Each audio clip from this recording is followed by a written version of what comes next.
So good day everyone. Today, we are here today for an interview. So this is Aji's interview. So before we'll start, let me introduce to you first our guest. So he is no other than my brother, Nitan J. Tarugo.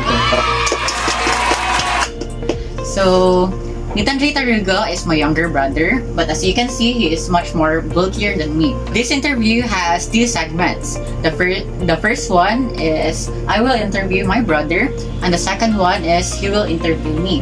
So here are the questions.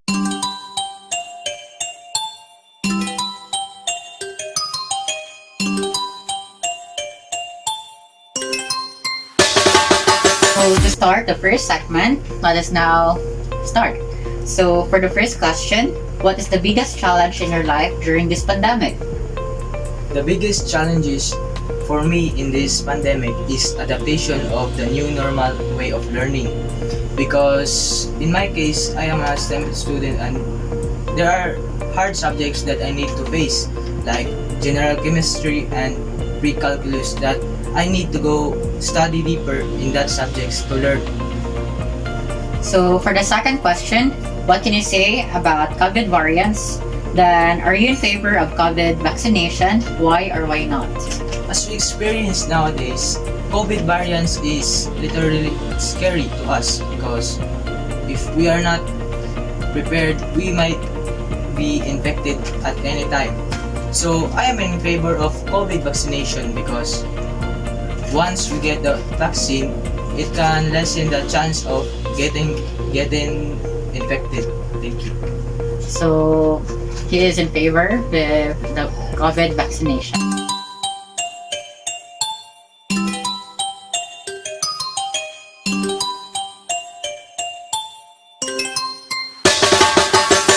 So for the second segment, you may now start questioning me. So for the second segment, this is the question one. As a student and as a member of the community, what are your contributions during this pandemic? So as a student and as a member of this community, I have contributed small things through experiencing different activities. So these activities are new for me because, as you know, there are many things that we have experienced today that we have not experienced during the pre-pandemic times. So first things first is that I have experienced following the safety protocols brought by IATF. So this have contributed in a small manner to the community because, as you all know, if I'll not follow it, the community will get infected, right? So that's the first that I have contributed. Then other thing is that as a student, I am the class president in our class. Then I have helped my class advisor in gathering some information and disseminating information to our class.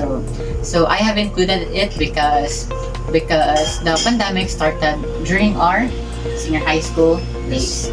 Then I have also became a tutor because teaching is my passion. So I have tutored my relatives. So it is also one of my contributions. So next thing is that I have also organized a sinking fund wherein the members of it can borrow some money, but only the members in the said organization. So I can say that it is a good contribution because I have helped some of the members of it in financial matters. So lastly, I also have started my hobby, which is gardening. So I have started gardening some ornamental plants and also some edible plants. So this is a good contribution to the community because it can bring us good air and also it can be a good source of fruits and vegetables. What a long and good answer, brother. So let us move to question number 4. What are the qualities that are needed in choosing the best leader and why?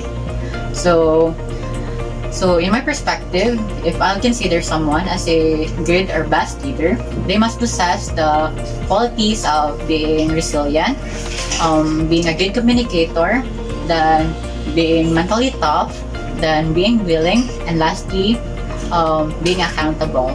Because as you all know, being a leader can make that person face many challenges. So therefore, you must be resilient, right? So in terms of being a leader, you will face many people.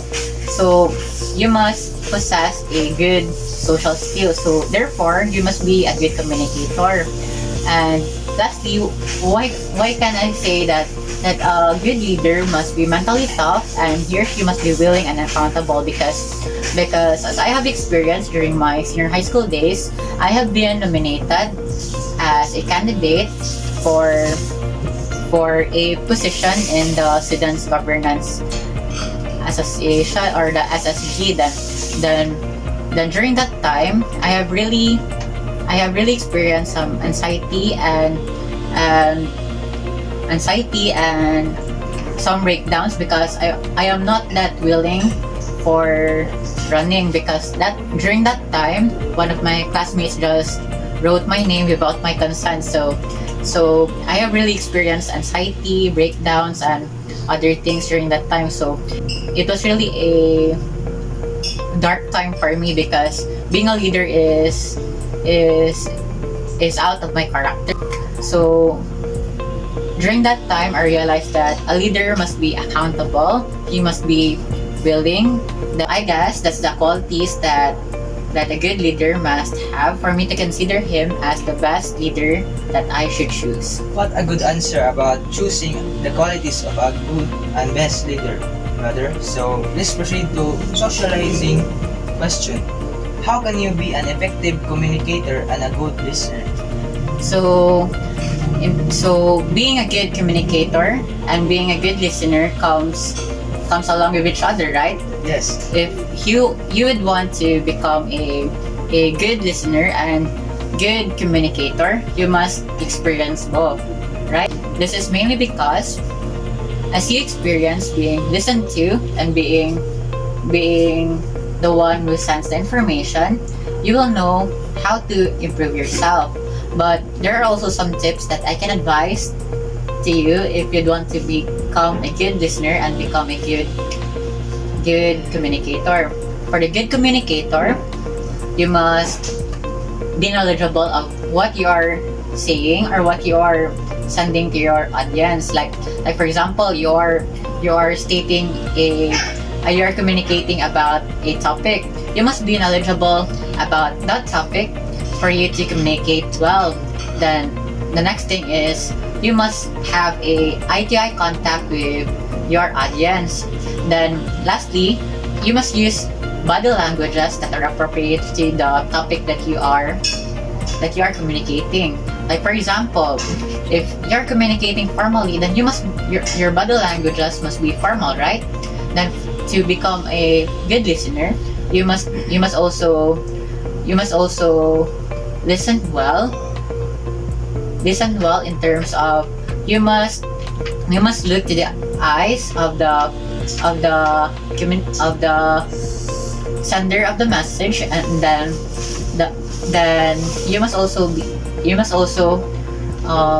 use some body languages that will motivate the communicator to communicate nicely. That if you are the listener, you must also send some feedbacks for the communicator to know that you're still listening, you're still actively listening. So therefore, both being a listener and being a good communicator comes with each other. Thank you.